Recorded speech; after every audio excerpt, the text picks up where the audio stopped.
성도 여러분 안녕하십니까? 안식 후 3일 동안 저와 성도님들을 지키시고 보호하신 하나님께 감사드리면서 이 시간을 위해서 제가 기도하고 말씀을 나누도록 하겠습니다. 우리의 구원자 되시는 하나님, 우리의 구원을 이루심에 감사합니다. 이 시간 아버지의 말씀을 듣기를 원합니다. 저희들의 마음에 성령님을 보내주시고 듣는 마음의 준비와 자세를 허락하여 주셔서 저희들의 삶 속에 아버지의 뜻대로 행하는 일이 무엇인지 바르게 알게 하여 주시옵소서. 사랑이 많으신 예수 그리스도의 이름으로 기도드립니다. 아멘. 저는 오늘 이 시간 당신은 예수님을 만나셨습니까? 라는 주제를 가지고 성도님들과 말씀을 나누기를 원합니다. 우리 다 함께 본문 에베소서 4장 14절로 19절 보시겠습니다. 함께 성경을 펴셔서 에베소서 4장 14절로 19절 보시겠습니다. 제가 성경을 읽도록 하겠습니다.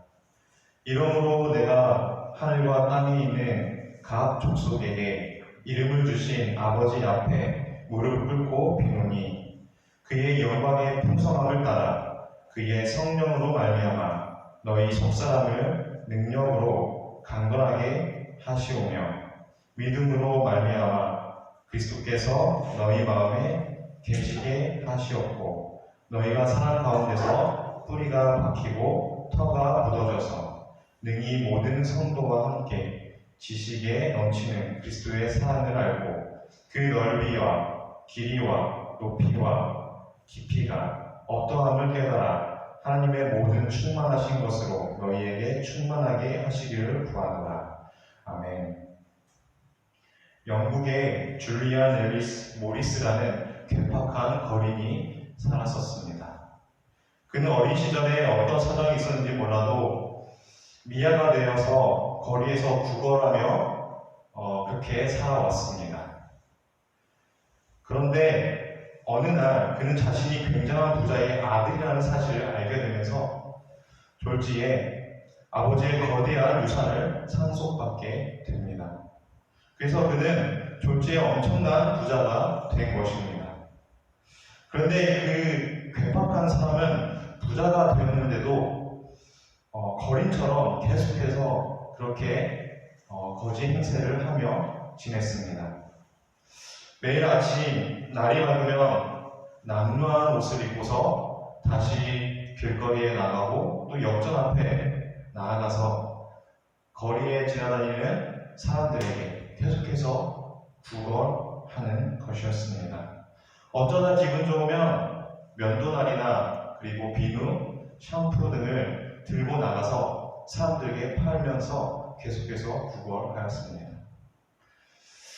그러다가도 한 달에 한 번이면 아주 비싸고 멋진 옷을 입고 최고급 리무진을 타고 런던에 있는 최고급 레스토랑에 가서 그렇게 저녁 식사를 하곤 했습니다.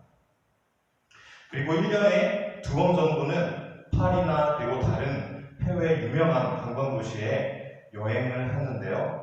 아주 호화로운 최고급 럭셔리한 여행을 하였다고 합니다. 그런데 그는 여행에서 돌아오면 이틀이 지나지 않아서 또 다시 남루한 옷을 입고 길거리에 나가 그리고 역전 앞에 나가서 지나가는 행인들에게 구걸을 하는 것입니다. 흐릿한 눈동자를 하고서 그저 계속해서 거린의 행세를 하는 것입니다. 참 괴상한 일이죠. 그런데 이런 기이한 일이 여러분과 저에게 그리고 그리스도인의 삶 속에서 재현된다는 그 사실을 아시나요? 우리는 예수님을 만나는 순간 우리는 하나님의 자녀가 됩니다. 하나님의 아들이 되고 하나님의 딸이 됩니다. 하나님의 자녀는 왕의 아들이고 왕의 딸인 것입니다. 일주일에 한 번은 안식일에 교회에 나와서 왕의 자녀가 된 것에 기뻐하고 행복하면서 그렇게 즐거워하며 안식일을 보냅니다. 그리고 1년에 한두 번 정도는 큰 집회를 통해서 우리는 하나님의 사랑과 은혜로 왕의 자녀가 된 것에 큰 특권의 그 눈물을 흘리며 감사하기도 합니다. 그런데 다시 우리의 삶으로 돌아가면 어떠한가요?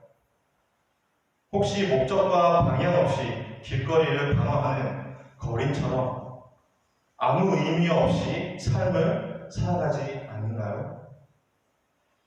가정에서 아무 행복도 못 느끼고 그저 하숙집에서 사는 것처럼 잠시 머물렀다가 일터로 나가는 그런 삶. 직장에서 아무 의미도 보람도 없고 기여도 하지 못하는 그런 삶을 살아가고 있다면 우리는 거린의 행동과 뭐가 다르겠습니까? 사도 바울 선생은 그럴 수 없다고 말합니다.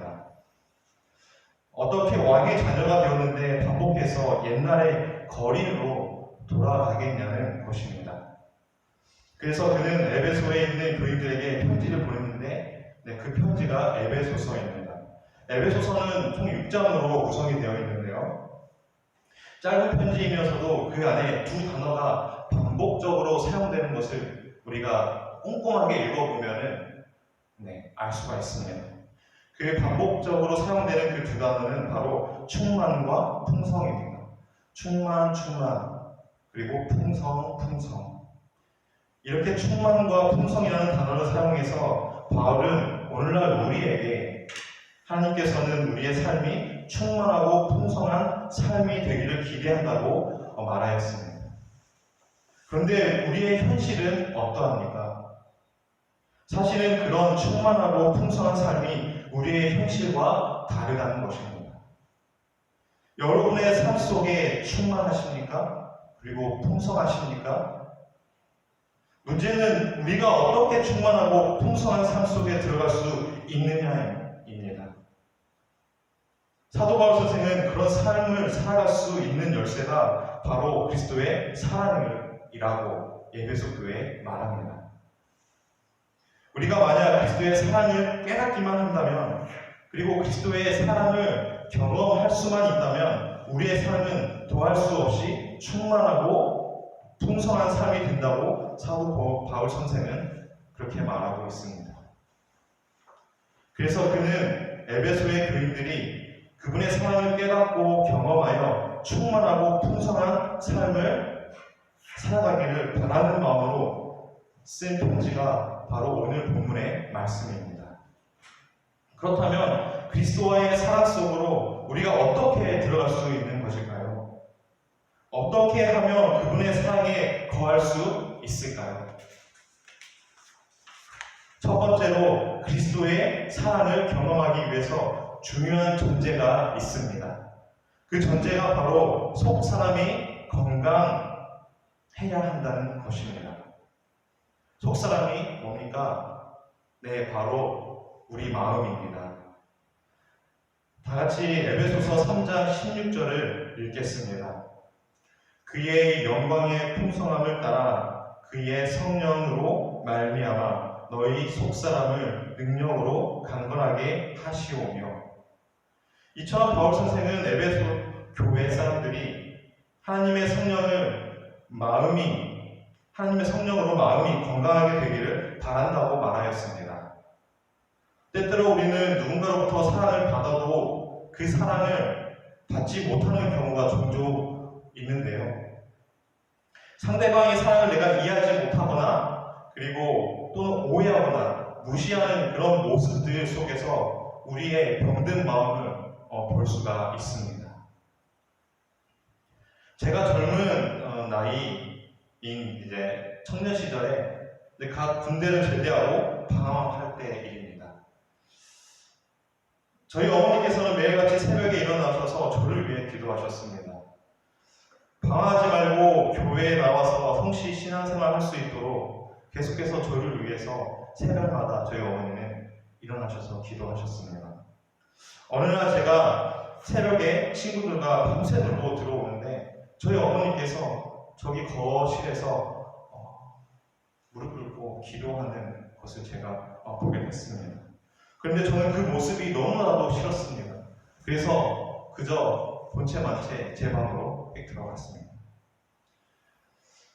저희 어머니께서는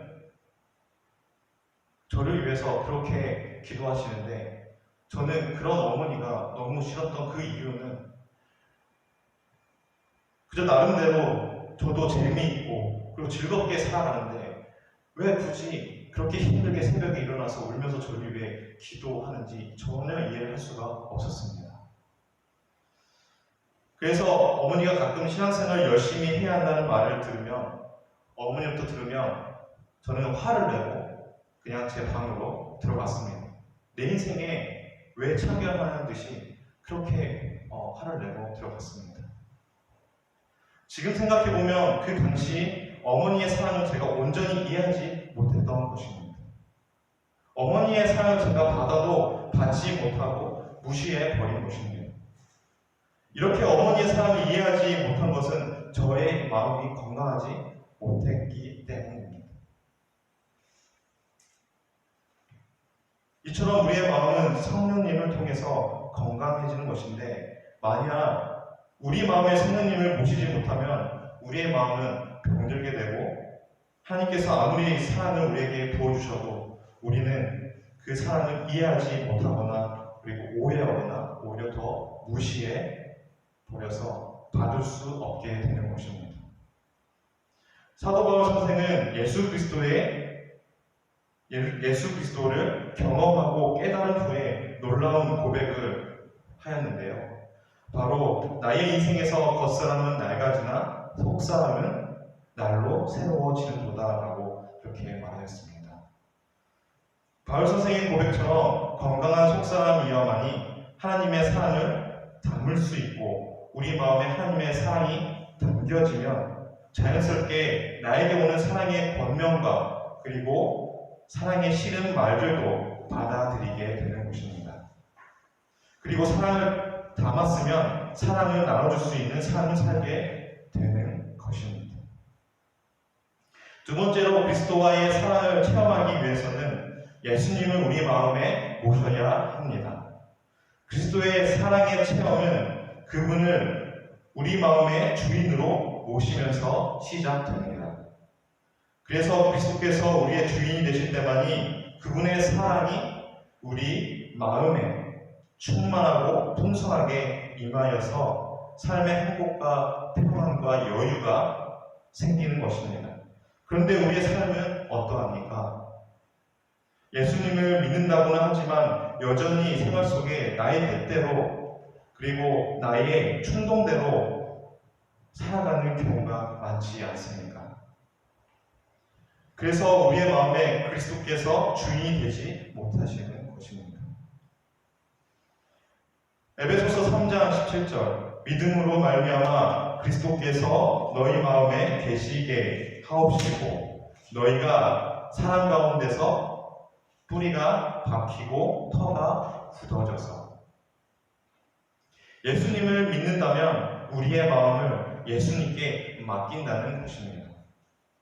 조금 전에 함께 읽은 말씀에서 계신다라는 말의 헬라어는 카토이케오라는 단어로 바울 선생이 사용하였습니다. 그런데 흥미롭게도 여기서 계신다라는 말은 헬라어로 두 가지의 단어가 있는데요.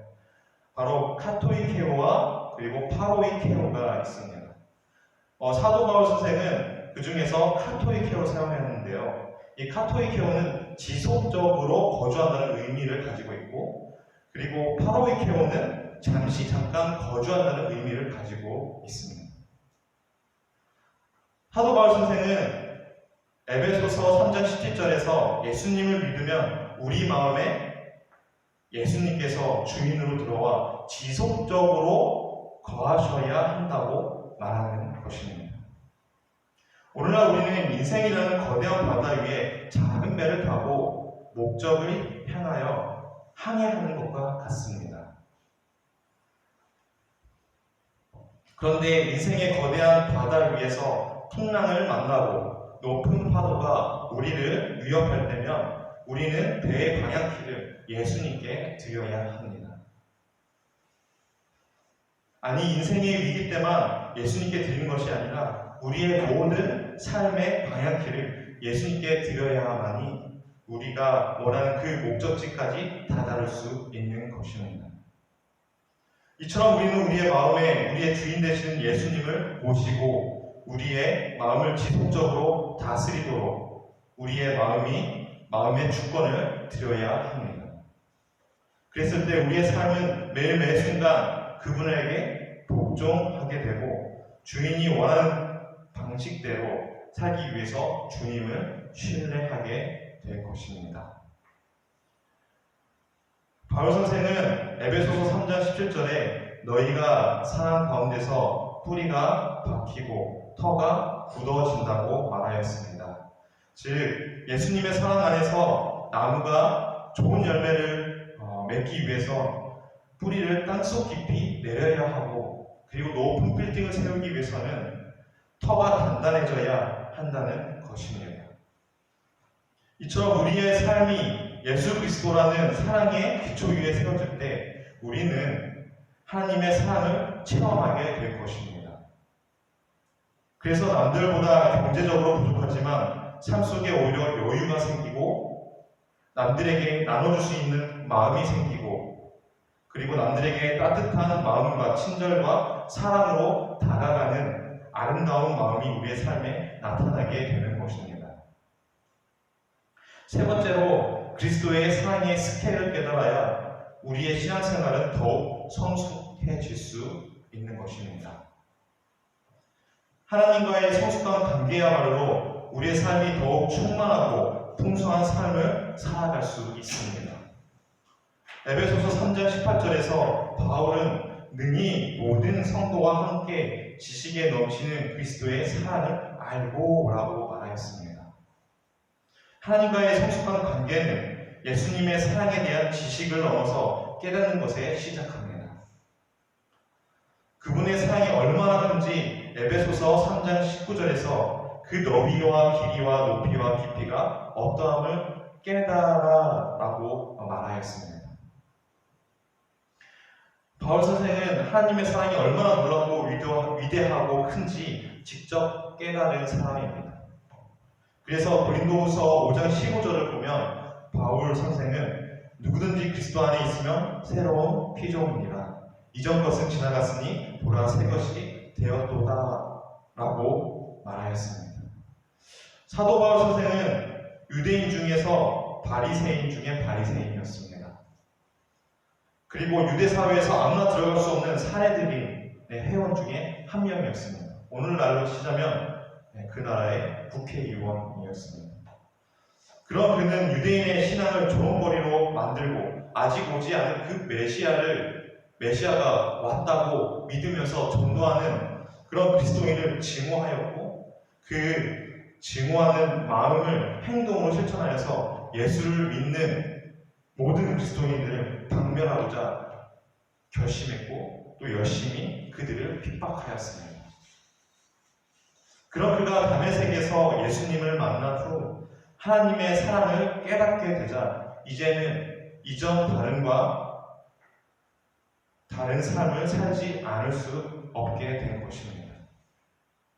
그리고 자신의 예전 삶을 들여다보면서 에베소서 3장 19절에 말하듯이 자신의 인생에 있어서 그분의 사랑이 얼마나 넓고 깊고 높은지 가늠할 수 없을 정도로 하나님의 사랑은 크다고 고백하는 것입니다. 그리고 동시에 에베소 교인들이 깨닫기를 하나님께 간구한다고 말하는 것입니다. 어떤 한 사람이 친구를 만나기 위해 도심에 있는 도로를 걸어가고 있었습니다. 열심히 약속 장소를 향해서 가던 중에 건너편에 그 친구가 보였습니다. 그래서 그 친구는 차도를 건너게 되는데요. 그때 바로 5톤 화물 트럭이 와서 그 사람을 치었습니다. 결국 그 사람은 병원에 있는 중환자실에 입원하게 되었고 온몸에 골절상을 입고서 침대에 누워있는 신세가 되었습니다. 사랑하는 성도 여러분, 우리는 친구를 만나러 가다 5톤 화물트럭에 부딪힌 사람과 같은 존재입니다. 5톤보다도 더 큰 그 넓이와 높이와 깊이를 가늠할 수 없는 하나님의 놀랍고 위대한 큰 사랑을 우리가 정면으로 부딪혔는데, 아무 변화 없이 옛날 그 모습 그대로 살아간다면 우리는 과연 그리스도인이라고 말할 수 있을까요? 오늘 많은 그리스도인들이 예수님을 만났다고 하는데, 여러분의 삶 속에서 그리고 저의 삶 속에서 예수님의 품성을 찾아볼 수가 없다면 과연 우리는 누구를 만났던 것일까요? 우리가 예수 그리스도를 만나고 그분의 사랑을 바로 알게 되면 우리는 죄에 끌려다니는 종의 삶이 아니라 하나님의 자녀 그리고 왕의 신분으로 살아가는 것이 맞지 않겠습니까? 오늘 이 시간 우리의 삶 속에서 그리스도의 사랑을 올바르게 깨닫고 알기를 원합니다.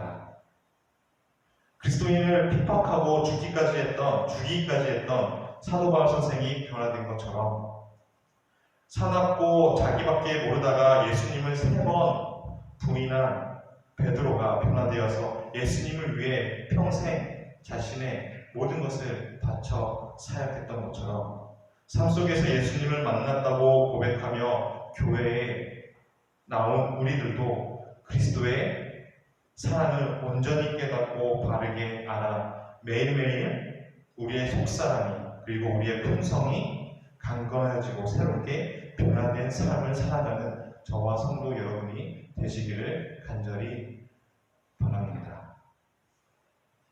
기도하시겠습니다. 거룩하신 하나님, 우리의 삶을 뒤돌아보게 하시니 감사합니다.